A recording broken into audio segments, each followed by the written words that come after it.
भारी भांडत ते रुसतो कोपऱ्या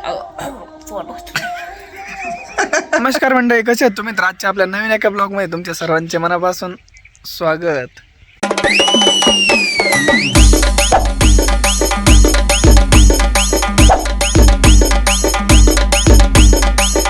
गाईज आत्ता वाजले सकाळचे 9 आणि सकाळचे 9 वाजले आणि मी उठलो आणि जस्ट म्हटलं आत्ता नाही आंघोळ वगैरे करून घ्यावा, पण त्याच्या आधी म्हटलं आपली आजी काय करते ते बघावं. आणि आजी काय करत होती की 2-3 दिवसाच्या नाही का भाकरी शिळ्या पडलेल्या होत्या घरामध्ये, तर त्याच्यापासून आजी काय बनवते सकाळच्या नाश्त्याला तुम्हाला ते दाखवतो आणि मी माझी आंघोळ वगैरे करून घेतो तोपर्यंत. तर गाईज बघू शकता ते बघा आपल्या आजीने काय केलं आहे. वाळलेले जे 2-3 दिवसाच्या शिळ्या भाकरी होत्या ना त्याच्यापासून हे बनवलं आहे आणि आता हे काहीतरी रेसिपी बनवून राहिली. काय बनेल? तुकडे बनायचे पोह्यावणी तुकडे. पोह्याला काय खाता असे तुकडे होते तर कुरकुरीत.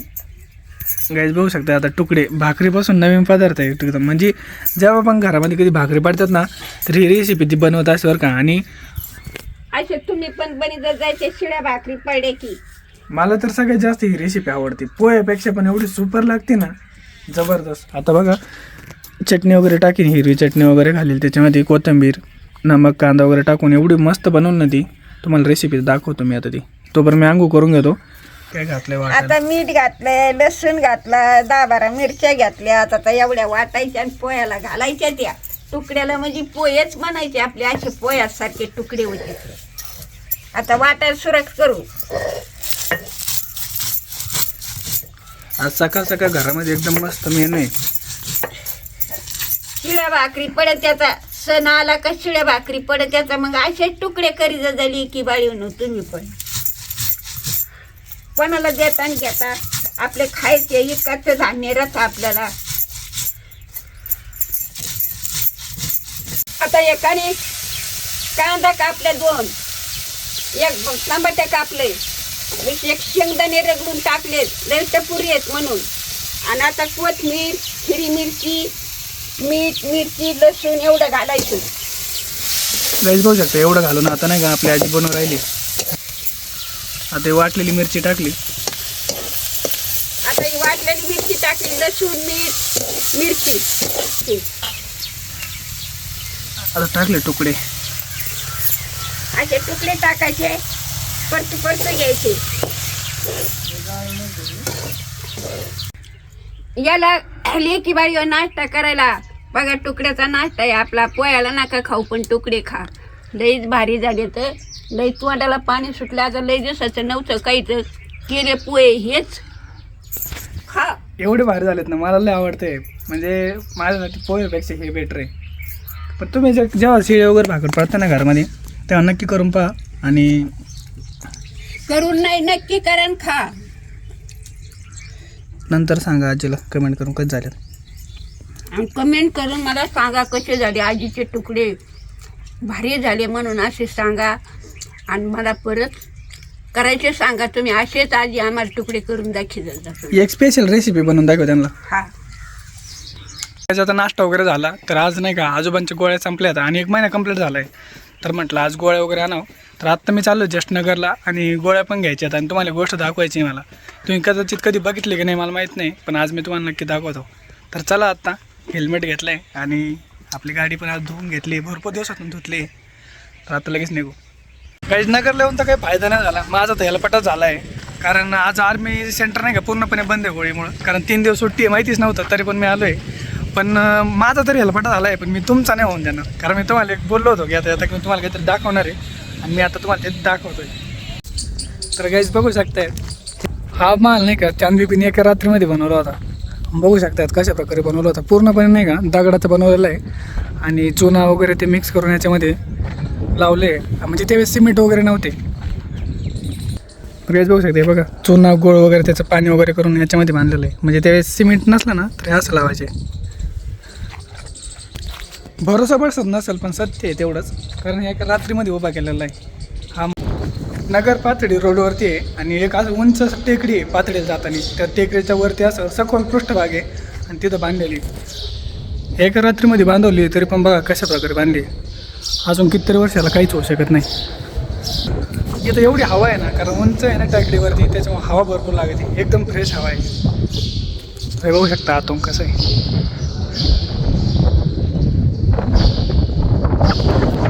भरपूर हवा आहे, लय हवा आहे.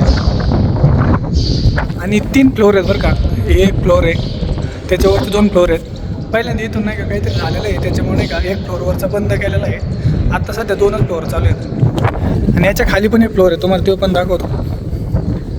इथून वरती जाण्यासाठी शिड्या वगैरे येतात ह्या वरती फ्लोअरला. गाईज बघू शकता की इथं खाली पण नाही का एक फ्लोअर होता, पण हा बंद केलेला आहे काही ते कारण असतं. आता तुम्हाला वरचा पण फ्लोअर दाखवतो. तर हा जो माल आहे ना, तर तो आहे ना संपूर्ण नगर शहरावर लक्ष ठेवण्यासाठी बांधलेला आहे. गाईज बघू शकतात वरती जाताना पूर्णपणे अंधार आहे बरं का. जाताना फक्त जपून जा. यात जास्त पण नाही, पण हाई आहे तरी. इथून जर खाली पडलं ना पूर्णपणे दगड आहे, त्याच्यामुळे येताना फक्त सावकाश या की पडण्याचे जास्त चान्सेस वगैरे येतात. बघू शकतात गाईज इथून पूर्णपणे नगर दिसतं बरं का. गाईज बघू शकतात इथून नगर दिसतं डायरेक्ट. त्यावेळेस नाही का नगरवरती लक्ष ठेवण्यासाठी हा बांधलेला आहे. जर हल्ले वगैरे व्हायचे ना तर तेव्हा चांदबिबीने एका रात्रीमध्ये बांधून नगरच्या सुरक्षेसाठी हा माल बांधवलेला जातो. गाईज इथं पवनचक्की वगैरे बघा किती भारी दिवस राहिला, एकदम मस्त. व्ह्यू एक नंबर आहे डायरेक्ट. जास्त इथं दाखवायला काही नाही, पण 4ही भुजा नाही का समान आकाराच्या आहेत, समान विंडोज आहेत. हे बघू शकतात, ह्या विंडो येतात त्या काळातल्या आणि समान आहे सगळ्या. इथं हवा वगैरे आणि शांत बसायला एक नंबर असं निसर्गरम्य वातावरण आहे. आज ज्यावेळेस पाऊस वगैरे पडतो ना त्यावेळेस पूर्णपणे इकडे हिरवळीने दाटवलेलं असतं पूर्ण. आता उन्हाळा आहे त्याच्यामुळे थोडं बघू शकतात पूर्णपणे वाळलेलं आहे, पण पावसाळ्यात एवढी भारी हवा असते नाही तर एक नंबर डायरेक्ट. आणि पूर्णपणे एकदम हिरो निसर्गरम्य राहतं. आम्ही जेव्हा कधी पण येत असतो इथं, तर तुम्हाला कधी वाटलं ना नक्की या आणि व्हिजिट द्या. तर मित्रांनो, या मालाचं आहे ना जे काही सौंदर्य आहे ना त्यापेक्षा याचं जे भौगोलिक महत्त्व आहे ना ते याला खास बनवतं. याची बनावट तर पाहिजे एकदम अतिशय साध्या पद्धतीची आहे. तुम्ही कोणत्या पण गावाची बेस बघता ना त्यासारखीच बनावट आहे, पण याचंच भौगोलिक महत्त्व असं आहे की इथून तुम्ही संपूर्ण शहरावरती म्हणजे नियंत्रण ठेवू शकता. बघू शकता इथून आहे ना तुम्हाला करेक्ट सगळं एकदम नगरचं शहर आहे ना त्याचे संपूर्ण असं कोपरा इथून तुम्हाला बघता येऊ शकतो. कुठून पण असं युद्ध जर सुरू झालं आणि कुठून जर सेना येत असेल ना तर तुम्हाला इथून कळेल की सैनिक कुठून येता येतं काय येता येतं. आणि एक लपण्याच्या दृष्टिकोनातून पण यासाठी म्हणजे खाली एकदम असं तळघर बनवलेलं आहे, त्याच्यात लपू शकतात. असं बरंच काही आहे याचं महत्त्व. अशा प्रकारे एकदम साधी सिंपल आणि सरळ आपल्या महाराची माहिती आहे ती तुम्हाला दिली आहे आपल्या 2 शब्दामध्ये. तर कधी जर वाटला ना तर पातळीला वगैरे जाताना तर नक्की आणि व्हिजिट द्या आणि कसं वाटतं नक्की कमेंट करून सांगा. तर आता निघू आपण आपल्या घराकडं, वाटचाल चालू आहे. गाईज फायनली घरी आलो आहे तर बघू शकतात आजी आजोबा ते सगळे गप्पा वगैरे मारत बसले आहेत. आजोबांचे मित्र ते आलेले आहेत घरी. हे बघा ते कडबा वगैरे घ्यायला येत असेल, याला कडबा म्हणतात का. हे म्हणजे ज्वारीचं ना आपली पाठीमागची घरामध्ये जी ज्वारी आहे ना ती त्यांना दिलेली आहे आजींनी. तर ते येत असेल कधी पण असेल आपले न्यायला तर बोलत असेल. बघू शकतात घरी बसले गप्पा मारत.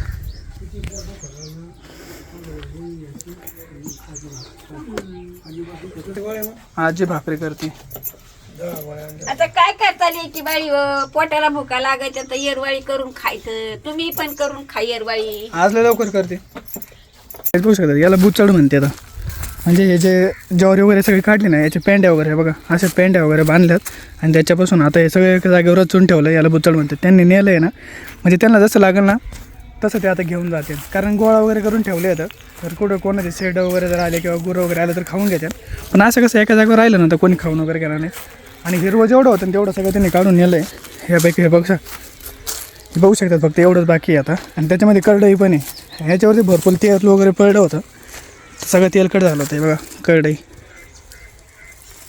ही अशी करडई येत असते फुलं वगैरे याला आली नाही पण बघू शकता बघ ही करडई. याच्यामध्ये बी वगैरे निघतं आणि याच्यातून तेल निघतं. मग अशा प्रकारे करडीचं झाड वगैरे असतं आणि हे याला कडाळ वगैरे म्हणत होत्यात ज्वारीला. तिथे नेलं आहे त्यांनी. जेवढं गावाकडे नाही का पावसाळ्यामध्ये आणि थंडीमध्ये जेवढी मज्जा असते ना तेवढी नसते. कारण उन्हाळ्यामध्ये नाही का पूर्णपणे वाळून वगैरे गेलेलं असतं आणि आणि उन्हाचं कुठं फिरता पण येत नाही, झळाय वगैरे लागतात. आणि पत्र्याचे असे घर वगैरे जर असले ना तर त्याच्यात तर अजूनच गरमी होते. फक्त पावसाळ्यामध्ये एवढं खतरनाक वातावरण असतात ना, आपल्याकडे एक तर डोंगर येतं. तर मी तुम्हाला पावसाळ्यामधले पूर्णपणे वातावरण दाखवेन, कारण त्या टायमाला आपलं ब्लॉगिंग बंद होता. पण ह्यावेळी चालू केलेलं ना मी तुम्हाला नाही का डायरेक्ट फिरायला घेऊन चालेल तिकडं, आणि तुम्हाला पूर्णपणे शूट करून दाखवतो. आपल्या रुद्रेश्वरचा डोंगर वगैरे एकदम मस्त आहे. तिकडे एक सोळागिरीच्या नावाचं असं मस्त भरपूर उंच नाही का टेकडी आहे, तिथं पण तुम्हाला नाही का ते सोळागिरी टोक पण दाखवतो तुम्हाला मी. ह्या पावसाळ्यामध्ये तुम्हाला जेवढं दाखवता येईल ना तेवढं मी पूर्णपणे दाखवायचा प्रयत्न करेन. आणि जसं म्हणजे जे आपलं चाललं आहे ना रुटीन तसं चालून ते राहीन. आजी आणि आजोबाला त्यांना माहिती आहे आता, कारण वांग्याचे जे झाडं लावलेले आहेत ना, हे वांगे झाडं हे जळून जाणार त्यांना माहिती आहे. कारण आता पण पाणी वगैरे नाही का कमी पडेल, तर त्यांनी काय केलं तुम्हाला दाखवत आहे बघा. तर त्यांनी हे बघे हे वांगे आहेत ना असे काढून ठेवले आहेत. आता हे पीक वाळून जाते आणि यातले जे बी वगैरे आहे ना ते लगेच पावसात लावायला तयारी करून ठेवतात. म्हणजे पुढचं पण प्लॅनिंग लगेच करून ठेवते ती. हे बघू शकता आता पिवळे पडायला लागले बरं का. आणि मिरच्या तर पूर्णपणे गेल्या, सगळ्या संपल्यात, पूर्ण पिवळे पडले आता. काय आलं बाई, कशाचं काय झालं? तोंड कोण पडलंय? काय झालं पडायला? इकडं बघ. काय 12 मासच पडत काय झालंय? नाना कुठे काय? नाना दाखवतो आता, काय होईल ते माहित नाही. काय आलं नाना?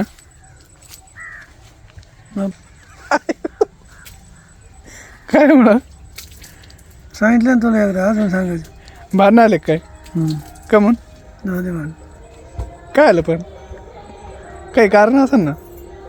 काहीच नाही. बाई बोलत नाही, तुम्ही बोलत नाहीत. काय बोलायचं? ती म्हणते हो, काय काय आता 12 माझं तोंड पडलं म्हणली. मग हा 12 माझं तोंड पडलं म्हणली. कोण भांडणं करता? कुठं भांडणं गेले? मग ती कोण बोला ना बाई?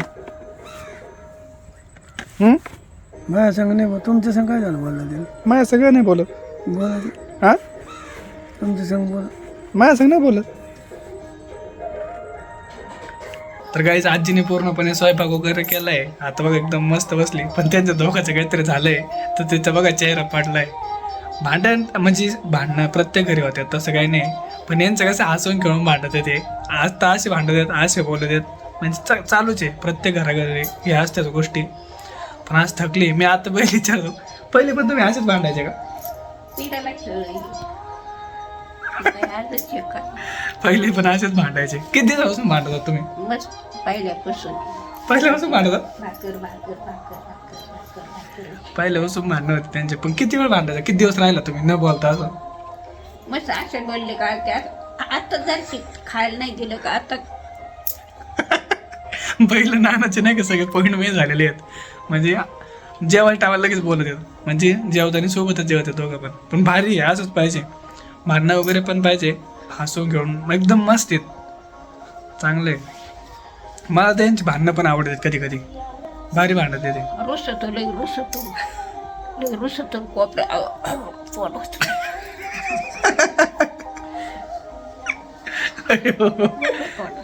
आता मी तर काय ओळखीत नाही, पण बाई बाई एवढं नानाला कोणीच ओळखीत नसेल. तिला सगळं माहिती आहे नानाचं. दोघं पण सारखेच आहेत एकमेकाला.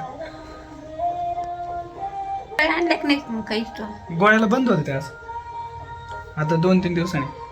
आज गोळ्या वगैरे नाही गेलो, पण गोळ्या वगैरे नाही भेटल्या.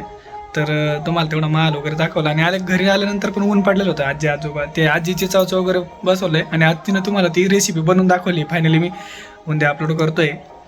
आपण नाही का मी तुम्हाला उद्या एक गोष्ट दाखवणार आहे, म्हणजे तुमच्यासाठीचे. आत्तापर्यंत तुम्ही नाही का आपल्या फॅमिलीसाठी, आपल्या आजीसाठी, सगळ्यासाठी केलं आहे. तर मी तुमच्यासाठी उद्या काय करतोय तुम्ही फक्त बघत राहा. तुम्ही डायरेक्ट म्हणता की अशी गोष्ट आत्तापर्यंत कोणीच नव्हती केली, पण मी नक्की करणार आहे तुमच्यासाठी. आजचा ब्लॉग कसा वाटला आहे नक्की कमेंट करून सांगा. आणि उद्या मी तुमच्यासाठी काय करतोय हे बघायला विसरू नका. मी तुम्हाला एक सरप्राईज देतोय की ते तुम्ही म्हणजे खरंच खुश होताल. आणि तुम्हाला कसं वाटतंय ते मला नक्की सांगा. तर भेटू उद्या लवकरच. तोपर्यंत सर्वांना गुड नाईट, टेक केअर, आणि भेटू लवकरच.